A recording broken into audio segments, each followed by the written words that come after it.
Alright, so for today's video, I have something special planned.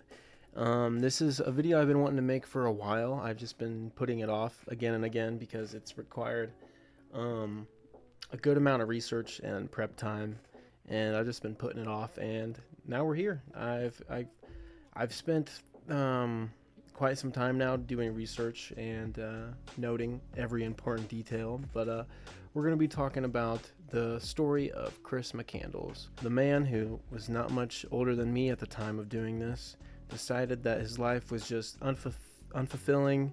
He was unhappy with it and decided to leave it all behind in pursuit of a lifestyle that made him happy. I've been wanting to make a video on this because this story of Chris McCandless is a story I really resonate with deeply. I know the text is backwards right now because I usually flip my camera for videos, but there's a book on it, The True Story, Into the Wild. I've read this, and I read it a second time in preparation for this video, as well as the movie that's an adaptation of the book, and the movie's really good as well. So yeah, let's go over Chris's upbringing and what aspects of his childhood might have influenced him to make the decision he ended up making. But Chris McCandless was born February 12, 1968 in California by his father, Walt, and his mother, Billy McCandless. And his parents had one other child other than him. He had a younger sister growing up. And then he also had 6 half-siblings that he went most of his childhood not knowing he had those siblings, and I'll get into that in a minute. Growing up, Chris McCandless' favorite book that he was kind of obsessed with was a book called Call the Wild, which was, I believe, a great influence on his decision for him to end up doing what he ends up doing that I'm going to talk about. But it's a book about a man who's unfulfilled with his life and leaves it all behind and goes out and becomes a survivalist in the Alaskan wilderness. And it sounds very similar to the decision Chris ends up making later in life. But Chris was always obsessed with the outdoors. He was always infatuated by man living off the land and just living in the middle of the wilderness. That idea always intrigued him. Chris's younger sister, Corrine, later wrote a book called The Wild Truth, which gives more context to Chris's childhood, and it reveals some details that weren't known until she wrote this book. But apparently, Chris's father was rather abusive and kind of a drunk, and Chris would often be the one protecting his sister from his father's violent outbursts.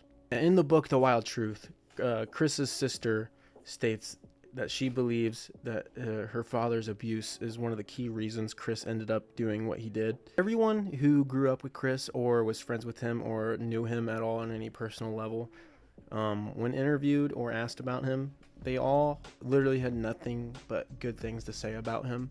The only negative thing I ever read about people when talking about Chris was that he was a little different, but not in a bad way. He definitely wasn't like some kind of outcast or anything. He was just basically like a normal kid. He was very intelligent, very smart, and polite. But in Chris's late teens, he discovered something that shattered his idea of what a family was and distorted the way he looked at his parents, which was he discovered that his dad, prior to marrying his mom, was already married and had 6 kids with that woman, which is where the 6 half-siblings come into play. That he had no idea about that until he was about 16 or 17 years old, and this had a massive impact on him. Like I said, it completely shattered and distorted his idea of what a family was, and he felt betrayed. In a lot of Chris's letters, he talks about how he's very put off by the idea of material possession. And this is because his dad working for NASA, pulled in a lot of income. They weren't rich by any means, but they were very wealthy, and his parents were very obsessed with money and just material things, buying expensive things. Chris talks about how his parents would often try to bribe him for his trust and happiness with buying him nice things, and Chris always hated that.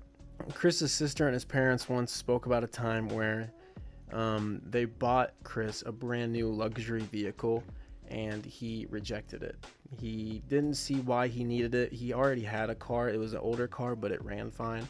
And Chris was very annoyed by this. He rejected it, didn't want it, and his parents couldn't understand why. They just couldn't wrap their head around why their son would be ungrateful for, a brand new car. But Chris was just sick of it because he thought of it as a cheap way for their parents trying to earn his trust. In Chris's writings, it's clear that he believes in money, jobs, and possessions slow people down, and he believed the life his parents lived and wanted for him would be unfulfilling, basically. He didn't want to conform to what his parents and modern society's idea of success was. In 1990, Chris graduated from Emory University with a double major in history and anthropology. So that just goes to show Chris wasn't a dumb guy. He had an education. He was a smart guy. And then immediately after graduating, Chris donated what was left of his college fund, which was around $24,000 to the X-Fam charity. So yeah, Chris donated $24,000 unbeknownst to his parents at the time. He just gave it away to that charity. Later that summer, Chris decided to leave his home, driving his Datsun west, and to never return back home to his family ever again. He didn't last long driving the Datsun. The Datsun kept having mechanical problems, and eventually his Datsun was destroyed in a flash flood, which he just left behind and continued his journey on foot. And here, this is where Chris started his lifestyle of someone who was always on the go, never stayed in one spot for very long, and was always hitchhiking. In Nevada, up until 1991, for the rest of the remaining of the year of 1990, Chris was staying in a bunch of hermit camps that were all over Nevada at the time. Many people reported seeing or spending time with Chris on the road, because many people were hitchhiking and giving him rides, and Chris spent a good amount of time with several different people who later gave their accounts of what he was like. But at this point, Chris was no longer going by the name Chris McDaniels. He was going by the alias Alexander Supertramp, which that last name Supertramp is kind of funny. It's just he's just kind of being the ultimate bum, I guess. Everyone who ran into him on his journey stated that he always had this carefree lifestyle and attitude with him everywhere he went, and it was kind of admirable. But yeah, in 1991 in South Dakota, Chris briefly got a job at a grain elevator to get some money to better fund his travels, and he struck up a friendship with his boss. And everyone he worked with there said he was just a good stand-up dude. Like, he was smart, polite, trustworthy, and very down-to-earth, like I said before. Chris didn't work there very long. He eventually decided to leave South Dakota and quit his job because he decided it was time for him to get back on the road. And he left a note for his boss that he had struck up a friendship with, which read, "Tramping is too easy with all this money. My days were more exciting when I was penniless and had to forage around for my next meal. I've decided I'm going to live this life for some time to come." And that was the last his former boss ever heard from Chris. After he left South Dakota, Chris kayaked the Colorado River, and many people reported seeing him on like tour guides on the river. And because what he was doing on the kayak was illegal, you have to have a permit to go down the Colorado River. So there were several times where police or park rangers were hunting him down on boat and chasing him. But every single time, Chris managed to escape and get away. And then Chris eventually accidentally crossed the American-Mexican border, and he carried his kayak all the way back to the U.S. once he realized this, but was arrested at a checkpoint because he showed up at the checkpoint with no ID, and he also carried a handgun with him for personal protection on the road in case anyone tried to like mug him or if he got attacked by any kind of like wild animal or anything. But he spent a couple days at the jail at the checkpoint, and they eventually released Chris, but he no longer had his handgun, just him and his kayak, and he was back on foot. There was a man giving Chris a ride all the way to the Canadian border, and the man offered to buy Chris a plane ticket to Alaska because that's where his destination was. He wanted to go out into Alaska and live in the wilderness. But Chris kindly declined the man's offer, saying, "This is my duty to get there on foot." But on April 28th, 1992, a man named Jim Gallion was giving Chris a ride to the Stampede Trail, which is a very large trail that wraps around a very large portion of the Alaskan wilderness. Jim noted that Chris had a very lightly packed bag and didn't suspect that Chris intended on surviving off the land or surviving in the wilderness. Once Chris told him this, Jim offered to take him into town first before dropping him off and buy him more appropriate gear and food, but Chris once again respectfully declined. Chris was prepared with very little cold weather gear, as well as very few rations and almost no experience in the wild. And this is where people like to criticize Chris a lot, calling him very dumb. And yeah, he went into it very unprepared, I believe, but I don't think Chris knew what he was doing. He knew what the risks were, but I just don't believe he cared. He was seeking a lifestyle that he thought would make him happy, and it didn't matter to him what came with that. He knew the risks involved, he knew it was dangerous, but to him, this is what he had to do. Jim even tried talking Chris out of his decision before dropping him off, but Chris was very dead set on this.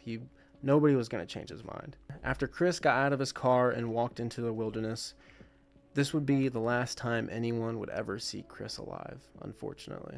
So this is the part of the video where we get into the wild and Chris's journey in the Alaskan wilderness. This is where it gets really good.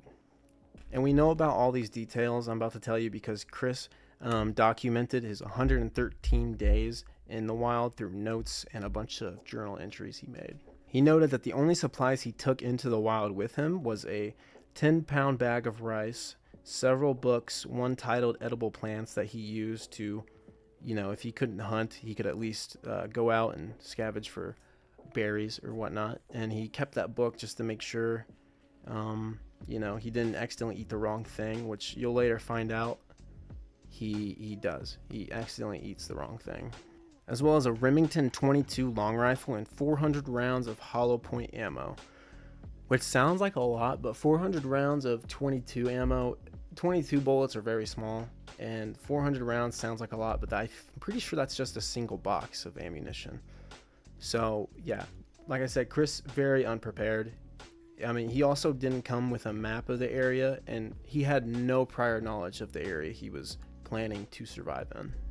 Chris's plan was to live off the land, eating small game he would hunt, as well as the rice he brought. So just the rice he brought was just to add to any game he caught, just to get more nutrients out of it. And on the 4th day into his journey in the Alaskan wilderness, Chris found an abandoned bus that had been sitting in the wild since the 1940s.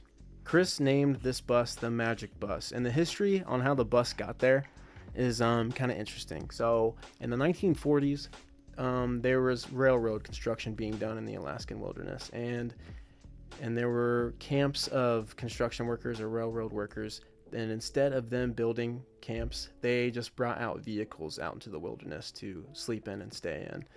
And the bus also had a furnace installed into it, so the campers could use that while staying in the bus.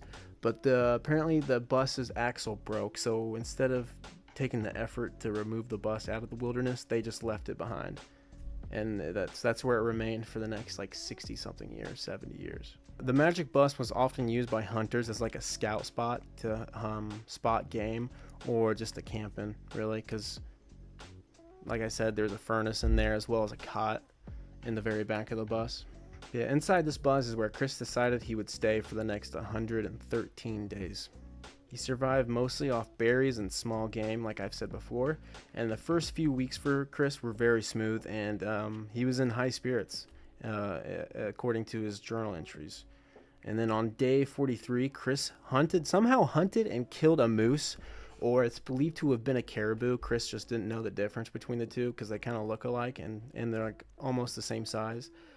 But Chris, unprepared, he didn't know how to properly store the meat, and almost all of the moose or caribou went to waste. And you can see in Chris's journal entries, this really upset him because Chris didn't like the idea of if you killed an animal and it went to waste, then it was a waste of a kill. You essentially killed that animal for no reason, and that Chris was very upset by that. But yeah, Chris, about halfway through Chris's journey, a little bit after day 40, it's unclear what day specifically, but Chris decided that he was going to go back to civilization and kind of just regroup, get some food, you know, maybe sleep in a bed for a couple nights, because he wasn't in the greatest condition at this point. He wasn't doing bad out there, but he needed to regroup and get some more supplies. But unbeknownst to him, because he was unfamiliar with the area or had no prior knowledge, Chris, in order to get to the bus, Chris had to cross the Teklaniaka River, which when he got there was very shallow, and he was able to walk through it. But now in this time of year, all the snow and ice had melted and the water had risen, and it's at the point where now if he tried crossing it, it'd basically be suicide. And crossing that river is literally the only way back to civilization for him. Out of desperation, Chris still tried to cross the river, and he almost killed himself. He almost drowned and froze to death. I would say I don't think Chris was a very dumb guy, but he is dumb because he had no map or prior knowledge to the area. And if he had a map, this is a tragic part, but if he had a map, he would have known that there was just a couple thousand of feet away from where he was, there was a hand-operated cable car that's specifically there for people who get lost in the wilderness. And if Chris had a map, he would have known that was there. And, you know, salvation for him was literally just a couple thousand feet away, and he had no idea. For Chris, crossing that river was the only way back to civilization. On the 65th day, Chris wrote, "The river looked impossible, lonely, and scared." Things started getting really dire for Chris, because on this 94th day, Chris wrote, "Extremely weak, fault of potato seeds, much trouble just to stand up, starving, great jeopardy." So things got pretty dire for Chris, because he apparently fallen ill. He accidentally ate some poisonous potato seeds. He might have mistaken them for something else that he thought was edible, but Chris fell extremely weak and was losing weight and was unable to hunt or scavenge for food. And then on day 100, Chris has another entry in his journal. He wrote, "Made it, but in weakest condition of life. Death looms a serious threat. Too weak to walk out, have literally become trapped in the wild." But yeah, during this time, Chris was also taking a lot of photos with, I think, a disposable camera that he had on him of just the wilderness, and taking a lot of like selfies or like portraits of himself. One of the notes found that seemed to be written very near the end of Chris's life said, quote, "Happiness only real when shared." Now there's two ways you can interpret this, one of them being far more tragic. And the first way you can interpret this is just, one is that Chris just meant that he always shared his happiness or energy with people he came in contact with throughout his entire life, or that Chris realized when he was falling ill and in his last moments that he realized he no longer wanted to be alone and that he needed others. And if that's what he meant by that, then that's super tragic. And man, Chris was so weak, he put a message on the door of the bus that for any passerbys to see that said, "Attention possible visitors, SOS. I need your help. I am injured and near death and too weak to hike out of here. I am all alone, and this is no joke. In the name of God, please remain to save me. I am out collecting berries close by and shall return this evening. Thank you, Chris McCandless, August." On day 107, the only thing Chris wrote in his journal is "beautiful blueberries." And then the following days, 108 through 112, were left with just a dash next to them. And then day 113 didn't even have a dash written next to it. It was just left blank. But shortly before day 113, Chris took his final picture, as well as a note that you can see him holding in the picture. And that note read, "I have had a happy life and thank the Lord. Goodbye and may God bless all." So it seemed, yeah. And man, that's just so sad. Unfortunately, on September 6, 1992, a group of hunters stumbled upon Chris's body in the back of the bus, huddled up in a sleeping bag. And coroners reported that he supposedly died 2 weeks prior to being discovered, which sucks because if Chris could have just survived another 2 weeks, he would have been rescued. And the coroner's office concluded that Chris died from a mix of being poisoned and starvation. And that means basically after eating those poisonous potato seeds, they left him so ill that he was basically bedridden and was unable to go out hunting and looking for berries and food, so he starved to death. So yeah, that means he passed away roughly around August 23rd of 1992. Chris was just 24 years old too. That's crazy. He's not much older than me. I mean he did a lot better job than I would have in the Alaskan wilderness. He made 113 days. I'd be lucky if I lasted a month, if I'm being real. Some people look up to Chris and some are inspired. Like me, I'm very inspired by Chris's story because I relate to a lot of the things he had going on in his head that made him decide to do what he was doing. Not everything, I don't relate to everything, but some of what he was going on in his head I relate to. A lot of people like to say that Chris was just a dumb kid that didn't know what he was getting into. While I agree that Chris was very unprepared and should have at least known the area prior to going in and trying to live off the land, he should have at least brought a map with him too. I don't know why he didn't bring a map, but I believe he knew what he was getting himself into. He knew what the risks are, but that just wasn't enough to stop him from trying to live the kind of lifestyle that he thought would make him happy. And I think that's important to remember. Because you gotta remember, Chris wasn't a dumb guy. I mean, he was unprepared, yes, but he wasn't dumb. I mean, after all, he was highly educated. He didn't lack any common sense or anything. And Chris just started living a carefree life, really, to relieve himself from everything that made his life feel unfulfilling. That, to me, is just very inspiring. I think there's something everybody can take away from this story and be inspired by. Whether or not you don't like Chris or not, there's an aspect to this story, if you look hard enough, you can be inspired by. The bus turned into quite the tourist attraction.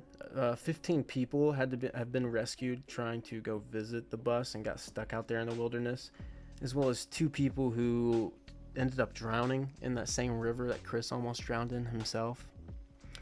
And because of this, the Alaskan National Guard removed the bus via a Chinook helicopter. The magic bus now sits on display at the University of Alaska in Fairbanks. Oh yeah, I don't have it noted, but Chris's father went to the location and put a plaque on the back of the bus, and I don't remember what it says. I'll put a picture of it up so you can read it. But it is sad. I remember it being very sad to read, and it tugs on the heartstrings a little bit. Also, I think it's very important to know and remember that Chris's intent was not to become the ultimate survivalist. His intent was just to experience life in the most grounded and absolute sense until that eventually overcame him. And to put it simply, for him, the modern world, the modern society just wasn't built for a guy like Chris. Now, I forget who wrote this or said this, but it was a quote by somebody Chris either ran into or by Chris himself, but he lived more in the just couple years of his life than a lot of people ever live in their entire life. And to him, even though he passed away, it was probably still all worth it. If you found this story interesting at all, you should definitely go watch the movie or read the book. I highly recommend it. So yeah, that is the story of Chris McCandless. I really hope you enjoyed this video. If you did, leave a like on it. It'll help this video so much. You have no idea. I would greatly appreciate that because I put a good amount of time and I did a lot of research and writing for this video to make sure I had all the important details down and added every detail to the video and didn't leave out anything. So yeah, please leave a like. I appreciate it, and comment what you think of this kind of video because I enjoyed making this. I enjoyed doing the research. But yeah, comment what you think about Chris to me, because to me, I find it very inspiring. A lot of people just criticize him way too much, and I understand why, but at the same time, there's 2 sides of the coin. And if you found this interesting, go check out the book, go check out the movie. They're both great. But yeah, if you watch this and you made it this far, I appreciate it. So, see ya.